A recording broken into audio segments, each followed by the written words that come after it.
네, 사랑하는 여러분, 우리는 지금 계속하여 수요일마다 구약성경 여호수아서의 말씀으로 하나님의 말씀에 은혜를 나누고 있습니다. 오늘은 우리가 받은 본문 말씀인 여호수아 19장 32절에서 51절의 말씀으로 납달리 지파와 단 지파의 기업이라는 제목으로 하나님의 말씀을 나누기를 소원합니다.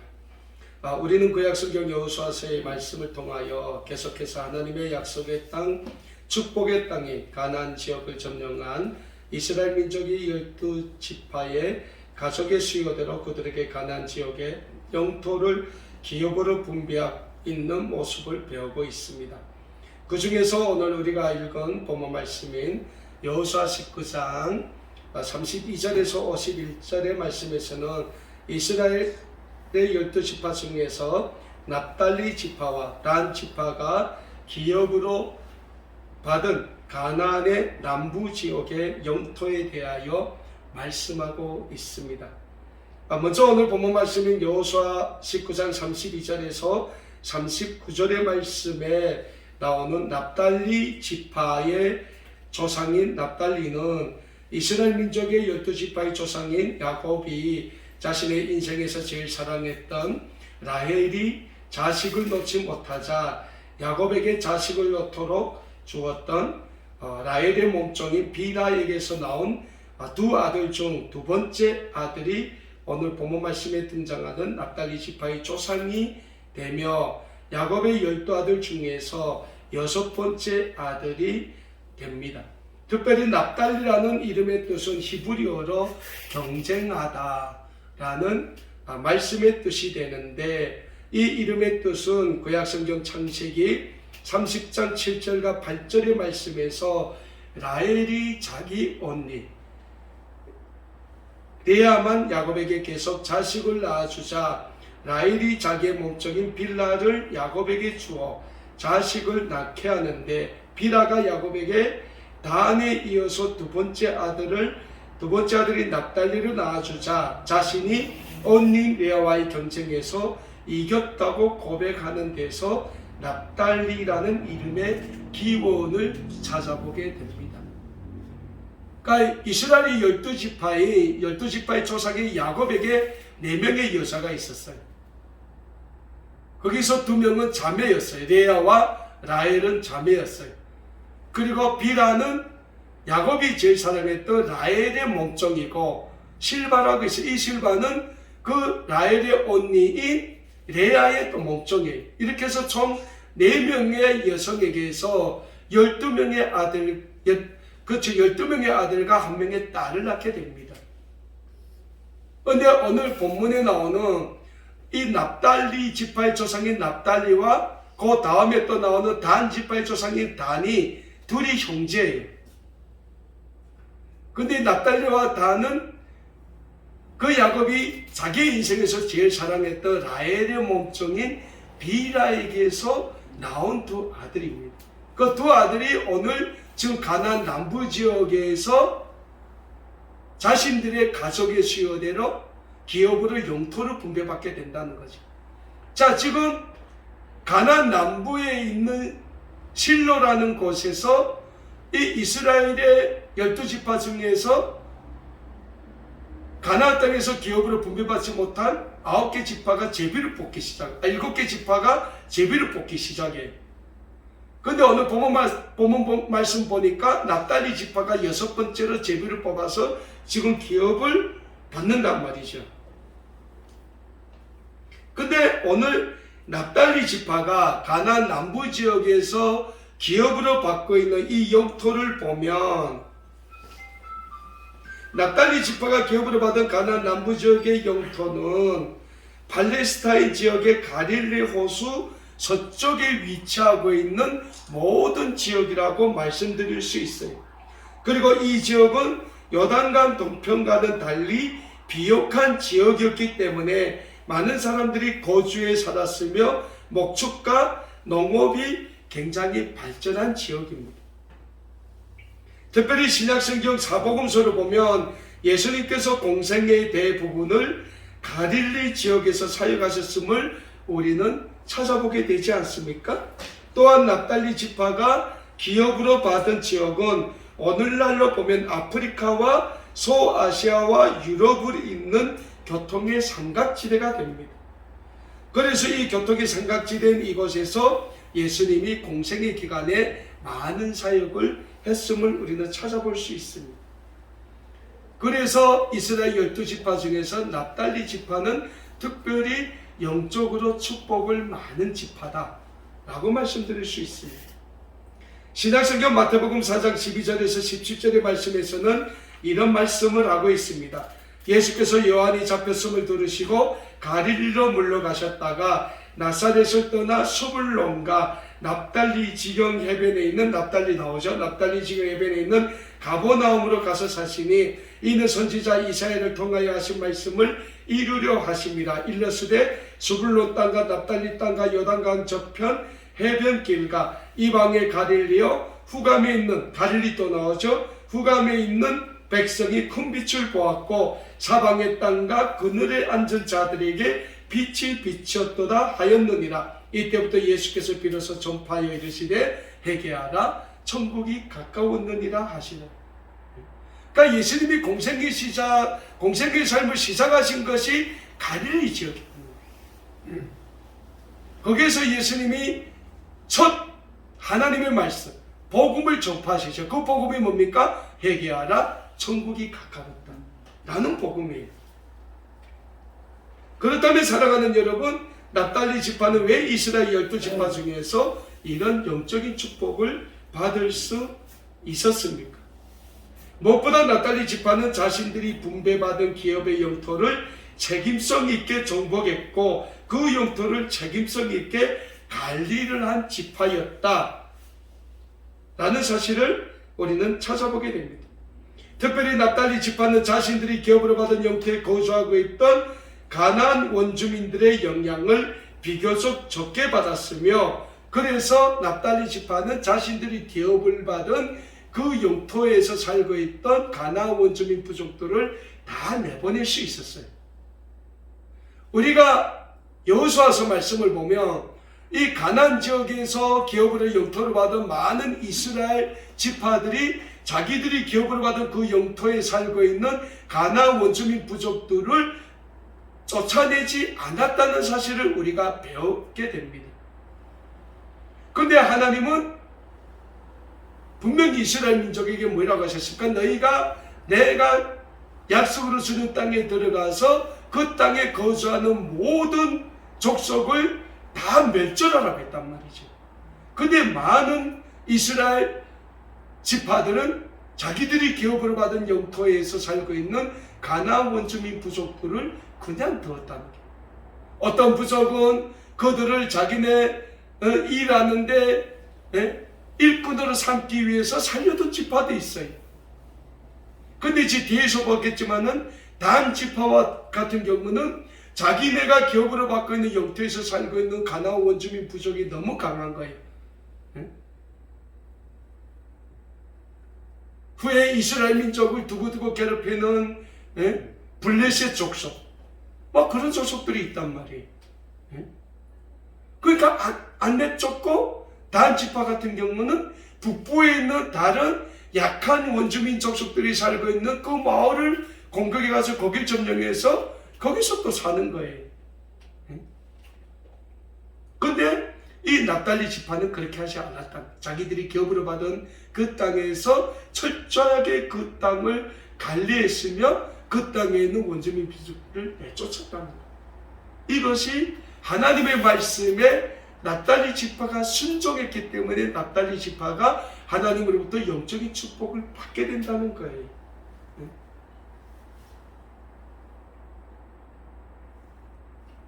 특별히 여호수아 20장 7절의 말씀을 보면 납달리 지파는 자신들이 기업으로 받은 영토 내에서 가릴리 게데스라는 그 마을을 이스라엘 민족의 도피성으로 사용되었던 성읍으로 양보해서 내놨던 지파예요. 여호수아 20장 7절에서 9절의 말씀입니다. 이에 그들이 납달리의 산지 가릴리 게데스와 나오죠. 어느 말씀 보면 납달리 지파가 받은 기업 중에 가릴리가 있단 말이죠. 그 가릴리 게데스가 나옵니다. 가릴리 게데스와 에브라임 산지의 세겜과 유다 산지의 기랏 아르바 곧 헤브론과 여리고 동쪽 요단 저쪽 루벤 지파 중에서 평지 강야의 베셀과 갓 지파 중에서 길로아 라못과 므낫세 지파 중에서 바산 골란을 구별하였으니 이는 곧 이스라엘 모든 자손과 그들 중에 거류하는 거류민을 위하여 선정된 성읍들로서 누구든지 부지 중에 살인한 자가 그리로 도망하여 그가 회중 앞에 설 때까지 피해 보복자의 손에 죽지 아니하게 하기 위함이라. 이런 말씀이 있어요. 그러니까 이 도피성이 뭡니까? 이스라엘 민족 중에 자기도 모르게 원하도 원하지 않던 살인을 저질렀어요. 그러면 그 살인을 저지른 사람은 결국 뭡니까? 그 이스라엘 12지파의 족장들이 모여있는 거기에서 재판을 받아야 된단 말이에요. 근데 재판받기 전에 그 사람한테 누군가 가속을 잃은 사람이 있을 거잖아요. 그 사람이 복수로 그 살인한 자를 죽이지 못하게 하기 위하여 우연중에 부지중에 살인한 사람은 그 도피성으로 도망가서 회중 앞에서 재판받을 때까지 거기 숨어있게 했다는 거예요. 근데 그러한 도피성의 한 마을로 이 납달리 지파가 자기들이 기업으로 받았던 성읍 중에서 가릴리 가데스라는 이 성읍을 내놨다는 거예요. 결국 뭡니까? 납달리 지파는 타인을 위해서 자기의 것을 양보할 줄 아는 그런 지파였다는 거예요. 그리고 납달리 지파는 후에 성전 지명이 있어 다윗이 어려움에 처했을 때 다윗의 편에 서서 다윗을 도와줌으로 인하여 또 하나님의 축복을 받게 된다는 영적인 사실을 우리는 성경을 통해서 배우게 됩니다. 사랑하는 여러분, 오늘 우리의 삶도 납달리 지파의 사람들처럼 살면 하나님은 우리의 삶을 아름답게 축복해 주시게 된다는 영적인 진리를 믿으시길 바랍니다. 왜냐하면 오늘 본문 말씀에 기록된 납달리 지파는 성실하게 자기들이 받은 영토를 갖고 살았으며 또 이스라엘 민족을 위하여 도피성으로 자기들의 성읍을 내놓았다는 거예요. 그러니까 납달리 지파는 굉장히 타인을 위해 자기 자신을 희생할 줄 아는 지파였던 것입니다. 그리고 하나님은 오늘 우리 믿음의 백성들이 늘 자신의 삶에서 어려운 이웃들을 위하여 자신의 것을 내놓고 희생하는 믿음의 백성들을 사랑하시며 그들의 삶을 더 큰 은혜로 축복해 주시게 된다는 영적인 진리를 우리는 잊지 말고자 합니다. 우리가 오늘 예배를 끝나면 이 잠실교회에서 우리가 어제 받아온 사랑의 김치를 우리가 나누게 됩니다. 근데 요즘 코로나19 사태 때문에 많은 한국교회 중에서도 많은 교회들이 이웃을 위하여 사랑을 베풀지 못해요. 왜? 그만큼 재정이 어렵다는 거예요. 그래서 요즘 많은 한국교회들은 그 예산을 이렇게 축적하는 시기라고 해요. 그만큼 교회를 운영하기도 어렵다는 거예요. 근데 잠실교회는 코로나19가 시작되면서 더 많은 사랑을 우리 이웃들에게 베풀기 시작했다는 거예요. 해마다 어제도 우리 조집사님이랑 같이 갔댔지만은 해마다 김치를 한 400박스씩 이렇게 그 공장에서 담근 게 아니더라. 어제 가서 물어보니까 잠실교회 여전도의 회원들이 그제 월요일 하루 동안 이 공장에 가서 자기들이 김치를 버물렀대요. 버물러서 자기들이 포장을 해가지고 올라온 거예요. 그래서 맛있는 거예요. 공장에서 만든 김치 이렇게 맛있지는 않을 거예요. 그 여선도의 회원들이 가서 한 100명이 가서 했다는 거예요. 그걸 그 잠실교회가 속해 있는 주변에 동주민센터들 4곳 그리고 우리 아름다운 꿈에게 그리고 이 오금동에 있는 또 탈북민교회가 있죠. 대성교회 뭐 이런 교회들에 이렇게 사랑을 베푸는 거예요. 많아서 베푸는 게 아닙니다. 뭡니까? 어려울 때 이웃을 위해서 자기를 희생하는 희생의 정신이 있기 때문에 한다는 거예요. 그리고 그 잠실교회 여전도의 회원들의 그 희생의 정신으로 잘 맛있게 담궈진 김치를 우리는 그냥 가져와서 실전해 먹는 거죠. 그럼에도 불구하고 하나님은 우리에게서 찾는 모습이 있다는 거예요. 그 모습이 뭡니까? 오늘 본문 말씀에 나오는 납달리 지파처럼, 잠실교회 그 성도님들처럼 어려울 때 이웃을 위하여 자기 것을 내놓고 자기를 희생하는 그러한 희생의 모습을 하나님은 우리에게서 찾기를 원하신다는 거예요. 그럴 때 하나님은 우리의 삶을 통하여 하나님의 구원의 영광을 이루어 가시게 되며 우리의 삶을 하나님께서는 더 큰 은혜의 축복으로 인도해 주신다는 거예요. 계속해서 오늘 본문 말씀 여호수아서 19장 40절에서 48절의 말씀에서는 이스라엘 12지파 중에서 단 지파가 가나안 남부 지역에서 7번째로 기업으로 영토를 분배받는 모습이 기록되어 있어요. 앞에서 말씀드렸지만 이 단이 누굽니까? 납달리의 형이에요. 그러니까 야곱이 자기 인생에서 제일 사랑했던 라헬이라는 여자의 몸종인 빌라에게서 낳은 첫 번째 아들이에요. 이 단이. 그리고 이스라엘의 12아들 중에서 몇 번째입니까? 5번째 아들이 돼요. 그 단 지파가 그 실로에서 제비 뽑기를 해서 7번째 마지막으로 제비를 뽑아서 지금 기업으로 영토를 받는다는 거예요.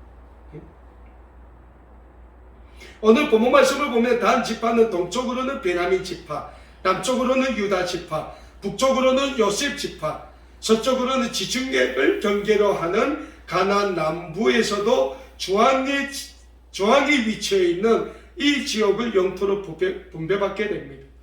그리고 단 지파가 분배받은 영토의 성읍들에는 이스라엘 민족의 원수가 되는 아모리 족속과 블레셋 족속이 거주하고 있었어요. 여러분, 이 아모리 족속과 블레셋 족속은 두고 이스라엘 민족의 철저시 원수가 되는 이방 민족이에요. 근데 이 단 민족은 그 아모리 족속과 블레셋 족속이 너무 강하니까 그들은 내쫓을 생각을 안 하고 오히려 북쪽에 가가지고 다른 약한 족속이 있는 땅을 딱 발견하고는 거기를 점령해가지고 거기에 자기네 또 안식처를 만든다는 거예요. 네? 얼마나 비겁합니까? 하나님은 분명 이스라엘 민족이 점령한 땅에서 살고 있는 모든 그 땅의 원주민 족속들을 멸하라겠다는 거예요. 근데 그 멸할 때 단 지파가 강해서 그 족속들을 멸하게 합니까? 아니, 하나님이 그 단 지파를 도와서 그 족속들을 내쫓게 하신다는 거예요. 결국 뭡니까? 단 지파는 하나님의 약속의 말씀을 믿지 않았다는 거예요. 그래서 아모리 족속과 블레셋 족속을 그대로 놔뒀다는 거예요. 그리고 그들과 셈셈이 하면서 소위 말하면 어느 족속처럼 평화를 맺으면서 그렇게 살았다는 거예요. 그리고는 자신들은 저 가나안 남부 지역에만 머무르지 않고 눈을 돌려 넷셈이라는 북쪽에 있는 자그마한 성읍을 또 점령하게 됩니다. 오늘 본문 말씀 여호수아 19장 47절에 이렇게 말씀하고 있습니다. 그런데 단 자손의 경계는 더욱 확장되었으니 이는 단 자손이 올라가서 넷셈과 싸워 그곳을 차지하여 거기 거주하였습니다. 그들의 조상 단이라 하였다. 그러니까 단의 이름을 붙여 자기네가 점령했다고 단이라고 했다는 거예요. 넷셈이라는 것을.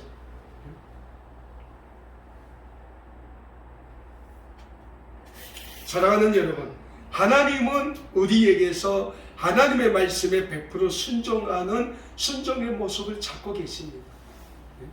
이스라엘 민족들 중에서 하나님의 말씀에 철저하게 순종하는 순종의 삶을 살았던 그 지파는 하나님의 영적인 축복을 받았어요. 납달리 지파처럼, 요셉 지파처럼.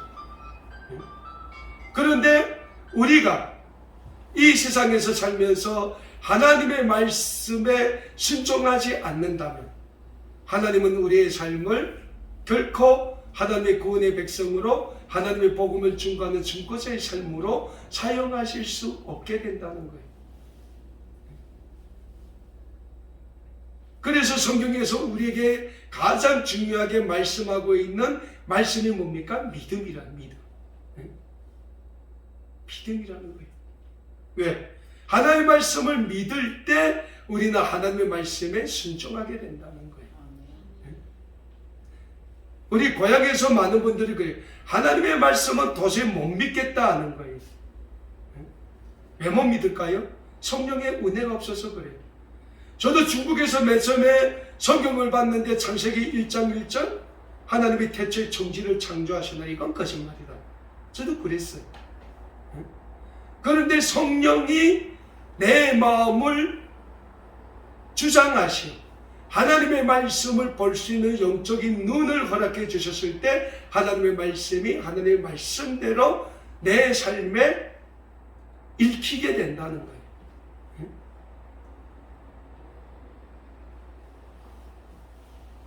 그러지 못하고 우리가 하나님의 거룩한 백성이라고 고백은 하면서도 우리의 삶에 성령이 주시는 아름다운 그 성령의 은혜, 그 성령의 영감이 없이 우리가 이 세상에 인간적인 지혜와 인간적인 지식으로 하나님의 말씀이 성경을 읽는다면 그 성경은 결코 우리에게 진리의 말씀으로 생명의 말씀으로 다가올 수 없다는 거예요.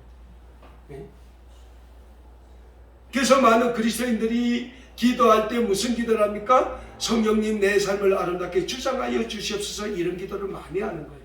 그냥 하기 싶어 하는 게 아니라는 거예요. 왜? 하나님이 예수님을 통하여 예수님이 성령님을 통하여 우리의 삶을 주장해 주시기를 원하고 있기 때문에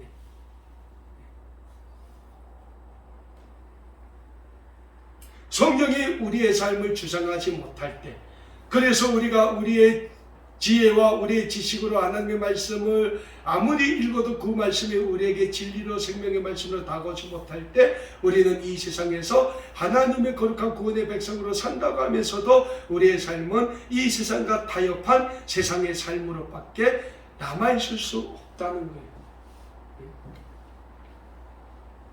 그래서 우리는 철저하게 하나님의 말씀에 순종해야 된다. 자, 오늘 본문 말씀 보십시오. 오늘 본문 말씀 49절에서 51절에 보면 이스라엘의 위대한 지도자인 여호수아가 마지막으로 자기의 기업으로 영토를 받아요.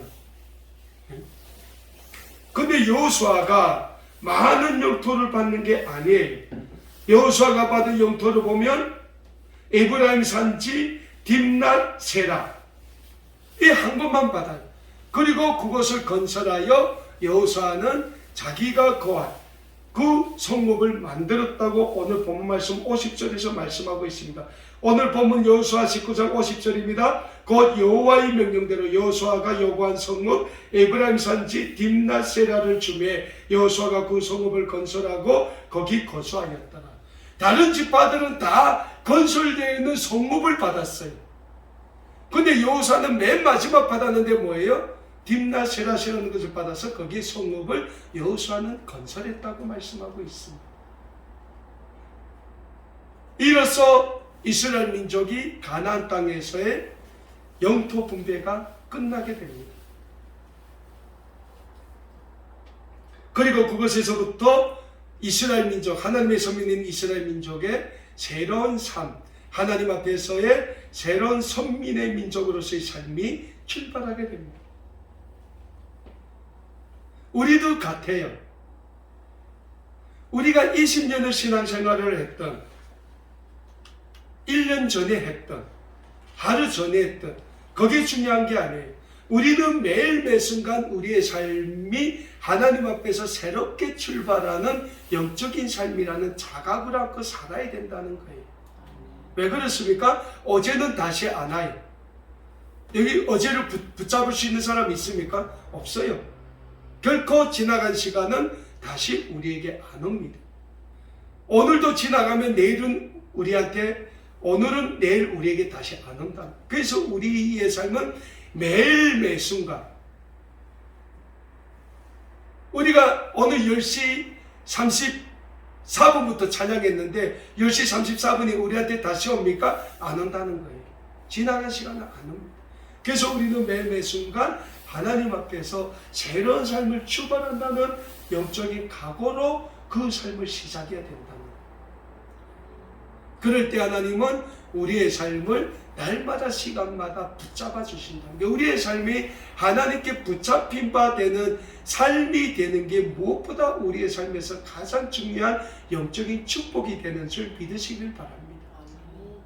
왜 우리의 삶이 하나님께 붙잡힌 바 되는 삶이 될 때 하나님은 성령의 은혜로 우리의 삶을 하나님의 구원의 계획대로 인도해 주시고 주장해 주시게 된다는 거예요.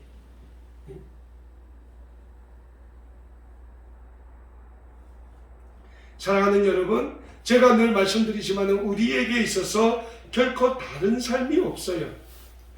우리에게 무슨 삶이 있겠어요? 아무 삶이 없어요.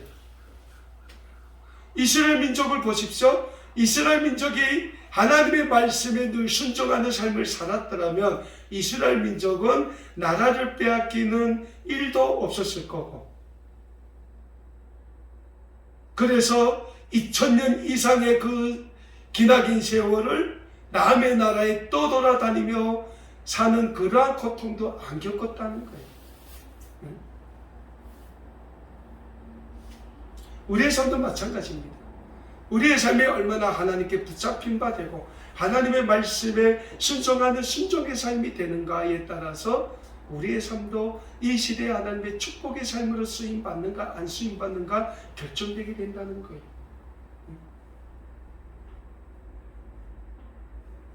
맹심하길 바랍니다. 오직 우리는 하나님의 말씀에 붙잡힌 말씀의 삶을 살게 힘써야 합니다. 그럴 때 하나님은 우리를 통하여 오늘도 내일도 영원히 하나님의 구원의 영광을 나타내게 되시면 하나님의 구원의 영광을 위하여 우리의 삶을 아름답게 축복해 주시게 된다는 영적인 진리를 잊지 마시고 늘 하나님의 말씀에 100% 순종함으로 하나님의 그 구원의 영광을 위한 거룩한 삶에 쓰임받는 우리 모든 믿음의 가족들이 다 되실 수 있기를 우리 주님의 이름으로 간절히 소원합니다. 기도하겠습니다.